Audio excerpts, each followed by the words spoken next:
नमस्कार, दबंग 24 न्यूज चॅनलमध्ये आपले स्वागत आहे। अमरावती शहरातील राजापेठ उड्डाणपुलावर आज दुपारी सुमारे 4:30 वाजताच्या सुमारात अत्यंत भीषण अपघात झाला।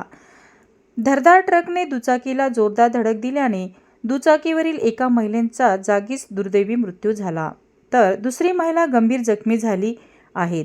अपघातानंतर घटनास्थळी नागरिकांनी मोठी गर्दी केली होती। जखमी महिलेला तातडीने रुग्णवाहिकेतून डॉक्टर पंजाबराव देशमुख शासकीय वैद्यकीय महाविद्यालय व रुग्णालय इरविन येथे उपचारासाठी दाखल करण्यात आले। या भीषण दुर्घटनेमुळे राजापेठ उड्डाणपुलावर काही काळ वाहतूक पूर्णपणे विस्कळीत झाले होते।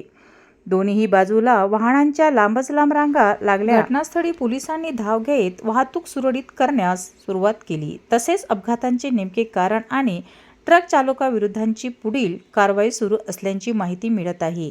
या घटनेनंतर शहरात हळहळ व्यक्त होत असून नागरिकांनी राजापेठ उड्डाणपुलावरील वाहतूक सुरक्षिततेसाठी कठोर उपाययोजना करण्याची मागणी केली आहे।